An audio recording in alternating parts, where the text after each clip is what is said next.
O Senhor esteja convosco.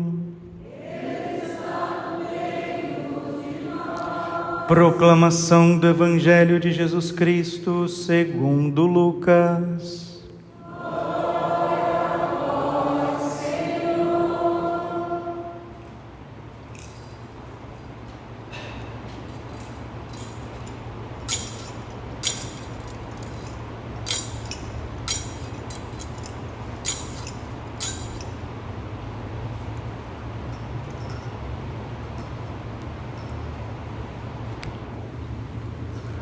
Naquele tempo, disse Jesus aos seus discípulos: tomai cuidado para que os vossos corações não fiquem insensíveis por causa da gula, da embriaguez e das preocupações da vida, e esse dia não caia de repente sobre vós.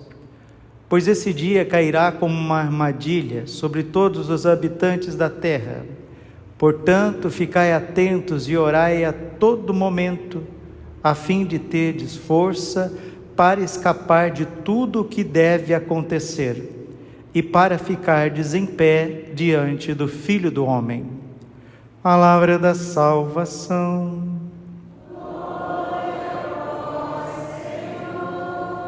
Ave Maria, cheia de graça, o Senhor é convosco. Bendita sois vós entre as mulheres.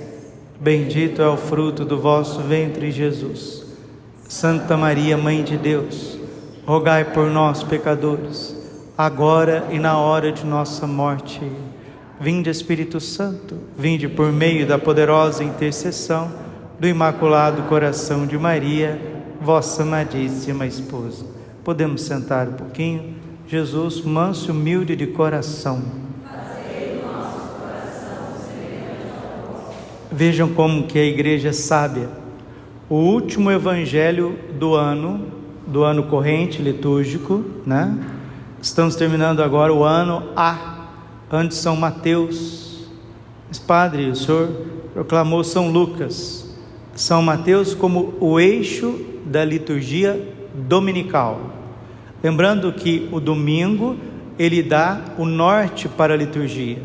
Quando nós celebramos o ano A, todos os domingos do ano A vai ler São Mateus, com exceção das solenidades que lê-se São João e talvez por complemento vai tomar Lucas ou Marcos, mas por complemento, essencialmente é Mateus. Entraremos no ano B, né? O ano par, agora 2024, leremos São Marcos nas missas dominicais.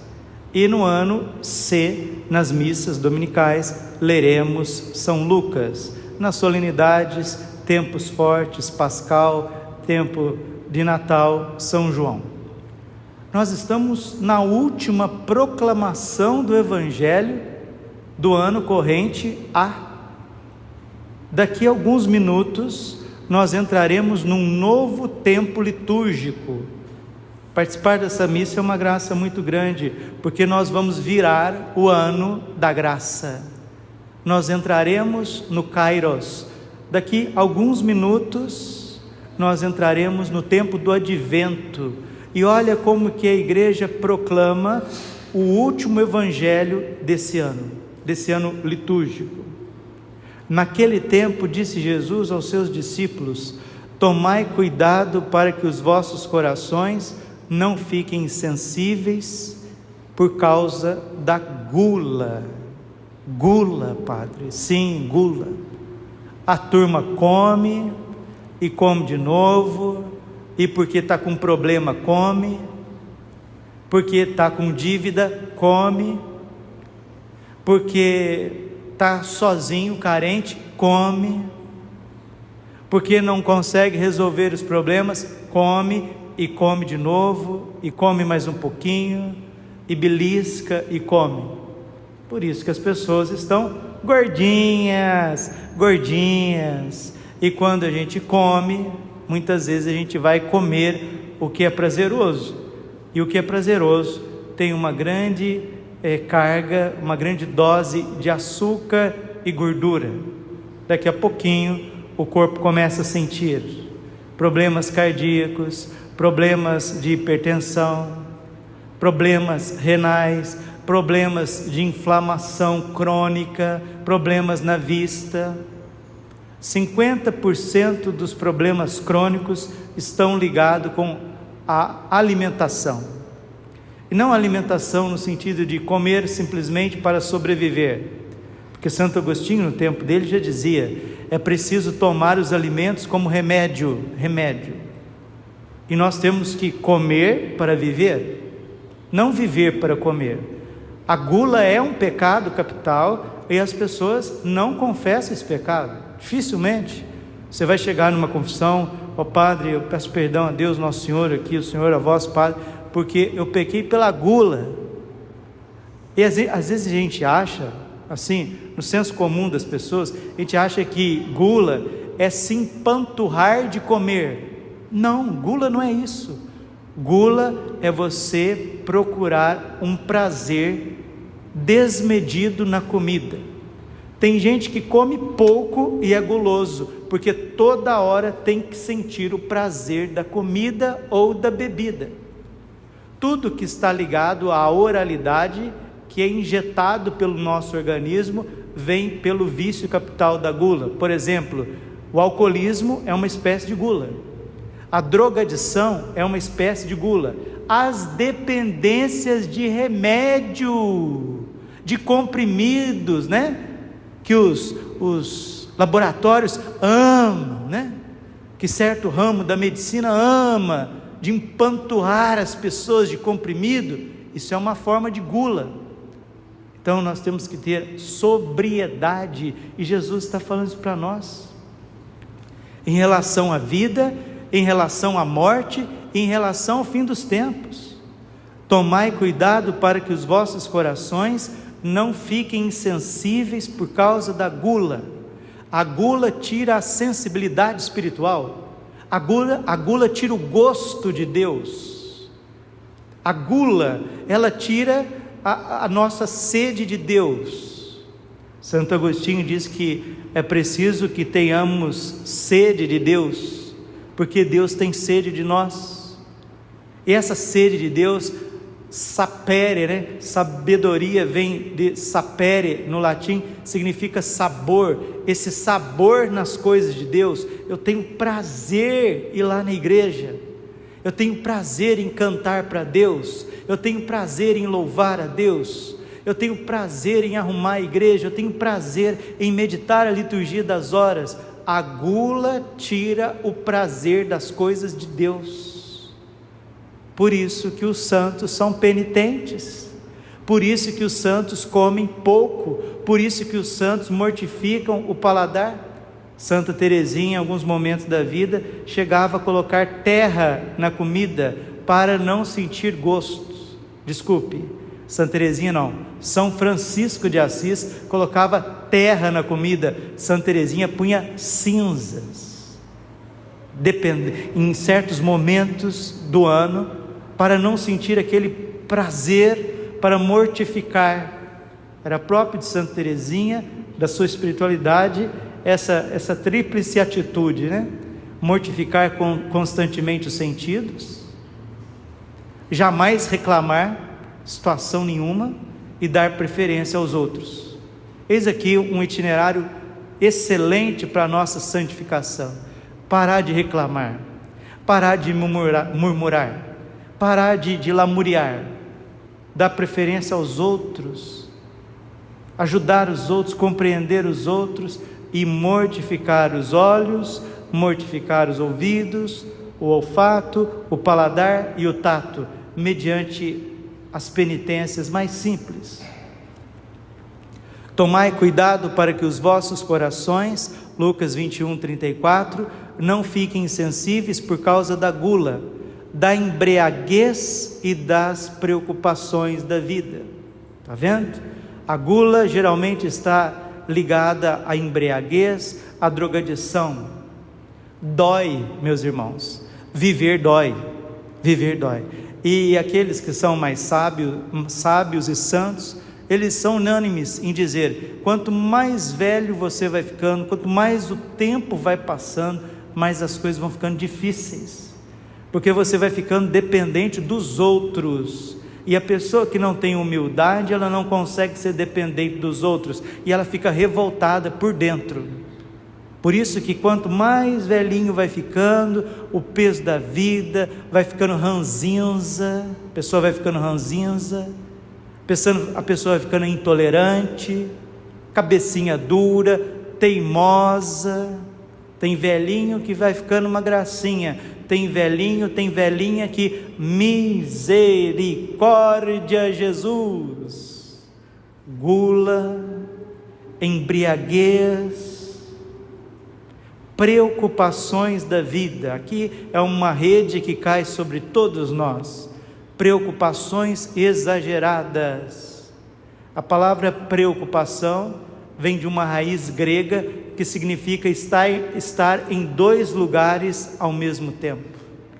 Infelizmente, a preocupação, ela mata também a nossa paz de espírito, ela tira a paz de espírito, ela tira a nossa sanidade mental, porque a gente nunca consegue viver o momento, a gente não consegue usufruir dos irmãos que estão ao nosso redor. Se a gente está na missa, a cabeça já está em outro lugar. Se a gente está no trabalho, a cabeça, o coração já está em outro lugar. A preocupação é uma espécie de divisão de alma, uma dipsiquia, uma divisão do ser, por isso que destrói. E Jesus, alertando nós que somos seus discípulos, nós que o amamos, nós que queremos a santificação nessa terra, a glória no céu, Jesus diz: não vos preocupeis com o dia de amanhã. Mateus 6,34, porque cada dia basta o seu cuidado. Buscai antes de tudo primeiro o reino de Deus, em primeiro lugar o reino de Deus, a sua justiça, e tudo mais vos será dado em acréscimo. Falei para algumas pessoas hoje na confissão que nós temos que fazer o exercício de sair do lugar de Deus. Vamos nos concentrar nas coisas essenciais. Jesus já tinha dito isso para Marta em Betânia. Lucas 10:42. Marta, Marta, tu te agitas, te preocupas com muitas coisas. Maria escolheu a melhor parte, que não lhe será tirado. Qual que é a melhor parte, Padre? Guardar o primeiro sábado do mês, fazer a minha confissão mensal pelo coração imaculado de Maria, em reparação a Nossa Senhora, fazer a minha comunhão reparadora no primeiro sábado do mês, na primeira sexta-feira do mês. A melhor parte é rezar a liturgia das horas, rezar o Santo Terço, o Santo Rosário. A melhor parte é meditar, né? Porque sem meditação não tem avanço na vida espiritual. Senão as pessoas vão vivendo uma vida meramente animal, de comer, beber, dormir, se irritar, trabalhar. Já falei que animal trabalha, né? Você acha que animal não trabalha? Os leões andam o dia inteiro na savana, tem que trabalhar, nem que seja para caçar, né? Tem os machos, os leões machos, eles dormem o dia inteiro, só vai atacar na hora da alimentação. As leoas trabalham mais que os leões, mas trabalham. Então, trabalhar também é uma dimensão animal. Agora, o que é próprio de um ser humano? Elevar o seu coração a Deus, através da oração, através da penitência. Oração para se unir a Deus através da graça, penitência para mortificar a natureza caída. O resto é com Deus. Um dia chegaram para São João Maria Vianney e perguntaram: santo cura, o que precisa para ser santo? Duas coisas: a graça e a cruz. A graça gera a vida nova, a vida em Cristo, nos traz o Espírito Santo. A cruz mata o homem velho. Pronto, ponto final, simples assim. E Nossa Senhora, acabei de dizer aqui na Nossa Senhora do Carmo, ali no CEPAC, Nossa Senhora, através da consagração total, no mínimo, Nossa Senhora quer nos fazer especialistas em oração e penitência, no mínimo. O fruto da consagração total gera, no mínimo, uma vida de oração e de penitência, no mínimo. Mas o normal da consagração total, pelo método São Luís Grignion de Montfort, é nos levar a virtudes heróicas, o normal, o ordinário. E por que não, com esforço, com boas comunhões, com uma boa direção, estando unido a bons irmãos, numa boa fraternidade, por que não a santidade de vida e aspirar mesmo à perfeição e à união com Deus?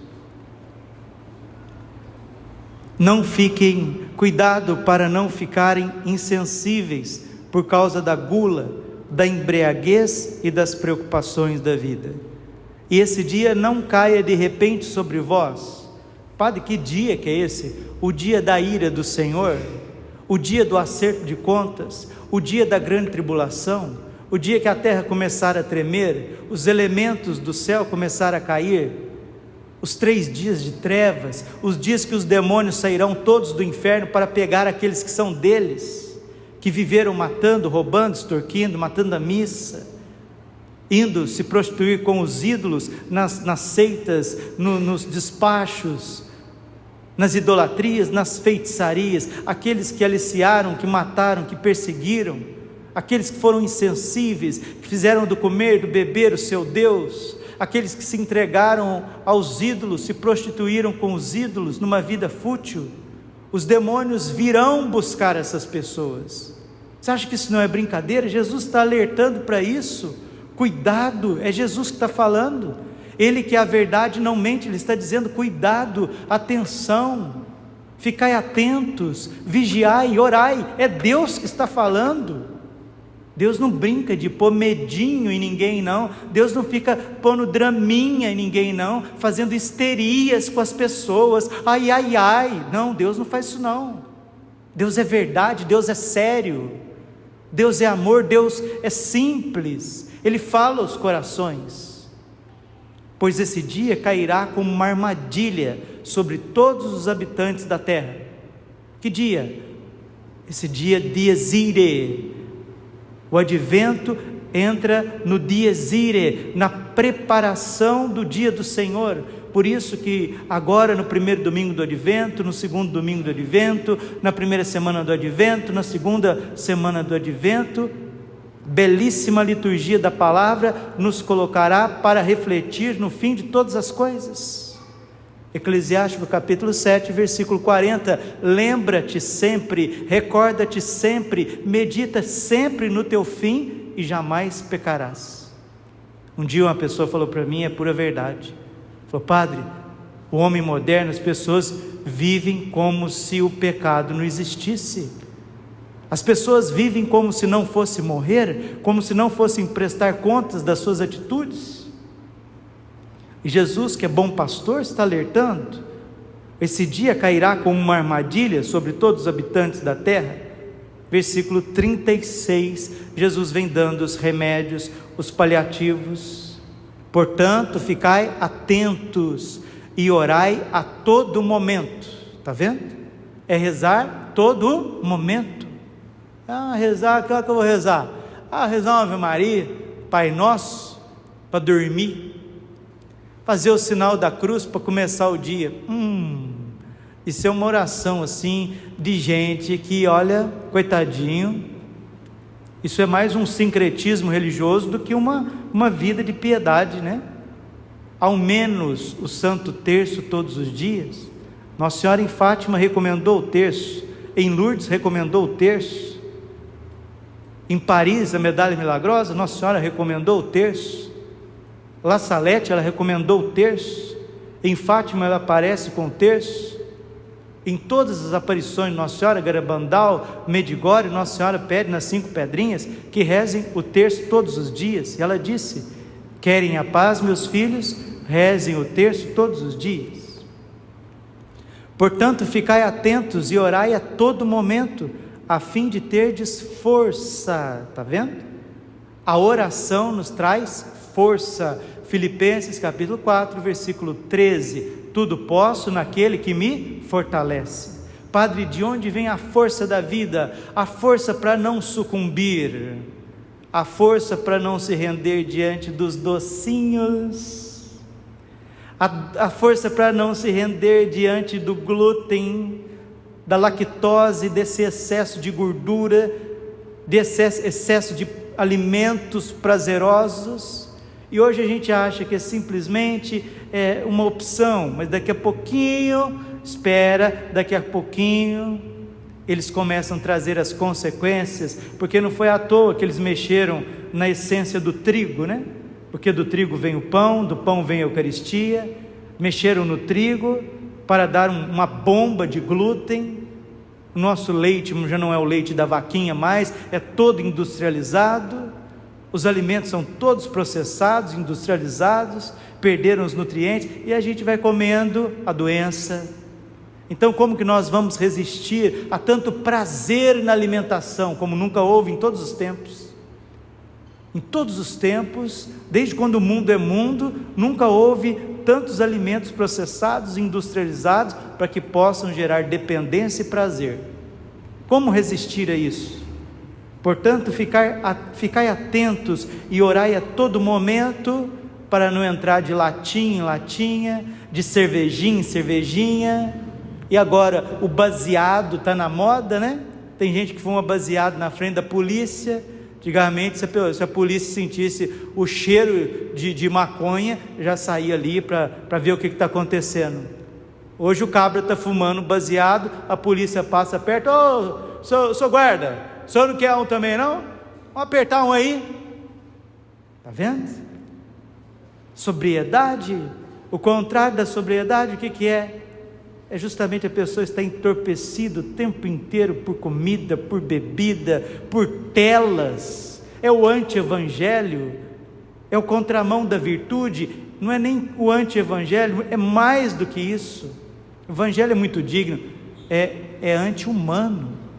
Isso é contrário à natureza humana. O evangelho é para elevar o ser humano. Antes do evangelho existe aquilo que é o próprio do ser humano, a ética, aquilo que realiza o ser. Isso é contra a ética, muito mais contra o evangelho. Portanto, ficai atentos e orai a todo momento, a fim de terdes força para escapar de tudo que está para acontecer, de tudo que deve acontecer. Aqui eu vou terminando a homilia, ensinando para vocês uma coisa muito simples e óbvia, mas que parece que não cai na cabeça de algumas pessoas. Jesus está dizendo que é para a gente orar todo momento, vigiar, para escapar daquilo que deve acontecer. Jesus não pediu para você rezar para que isso não aconteça. Isso deve acontecer, tá bom? É a mesma coisa de rezar. Olha, eu vou rezar para a senhora não morrer. Então, Jesus, eu vou rezar em vão, porque um dia a senhora vai morrer, porque isso deve acontecer. Do jeito que uma pessoa vai morrer, o planeta Terra passará por uma purificação, uma morte para o pecado, para ressurgir um novo céu e uma nova terra. E tem gente que reza para que isso não aconteça. Meu filho, você vai rezar o resto da tua vida, vai acontecer. Se você reza para o teu pai não morrer, para tua mãe não morrer, para o teu filho não morrer, não adianta rezar, porque vai morrer. Tem gente que reza para as almas que estão no inferno se arrepender. Outra oração que não vale a pena, porque nunca vão se arrepender. São almas condenadas, são os réprobos. Então tem umas ignorâncias religiosas que devem ser corrigidas, viu? Pelos sacerdotes na homilia, na formação, na catequese, na pregação cristã. Do jeito que o indivíduo passa pela morte, o planeta Terra, esse mundo que nós habitamos, passará por uma transformação. E Jesus pede para a gente estar atento, porque quando isso acontecer, será de repente. Portanto, ficai atentos e orai todo momento, a fim de terdes força para escapar de tudo que deve acontecer e acontecerá, e para ficardes em pé diante do Filho do Homem. Padre, esse ficar em pé diante do Filho do Homem, é que quando Jesus voltar, eu tenho que estar sobre os meus 2 pés, é isso que ele está dizendo? Também, mas muito mais. Santo Irineu de Lyon, doutor da igreja, ele diz que é preciso que o homem novo esteja de pé. O que é o homem novo esteja de pé? O homem glorificado por Deus, redimido por Deus, ele está de pé. Esse estar de pé significa estar na graça de Deus. A morte precisa te encontrar na graça de Deus. O dia do Senhor precisa te encontrar na graça de Deus. Concentremos nas coisas essenciais, porque estamos vivendo num caos generalizado. Isso pode aumentar cada vez mais, né? Porque não depende de nós. A geopolítica, a política das Coreias não depende de nós, a política de Israel com a Palestina não depende de nós, a questão da Rússia com a Ucrânia não depende de nós, os partidos políticos dentro do Brasil, da América Latina, não depende de nós. Tudo que acontece a nível do alto escalão das coisas políticas eclesiais também não depende de nós. E se a gente ficar vendo demais essas coisas, a gente perde a fé, a gente perde a esperança e a gente perde a alegria de viver. Concentremos naquilo que é essencial e vamos pedir a graça a Nossa Senhora de nos tornarmos especialistas em viver na oração, na serenidade, na fraternidade, no meio desse caos. Essa é uma graça que é própria dos divinos corações de Jesus, Maria e José, nos proteger no meio de uma vida agitada, no meio das tribulações, dos tormentos que o mundo está vivendo e ainda viverá. Não desanimemos, Deus está cuidando de nós, tem provado isso dia após dia, a divina providência não falha jamais, e Nossa Senhora quer formar um exército de estrupiados, como eu e você e eu, como nós, um exército de estrupiados, gente falho, gente problemático, mas que ela ama, que ela cuida e que ela quer formar para o amor e a reparação. Glória ao Pai, ao Filho e ao Espírito Santo, como era no princípio, agora e sempre, por todos os séculos dos séculos. Amém. Coração Imaculado de Maria, confiança e saúde, vitória. Amém.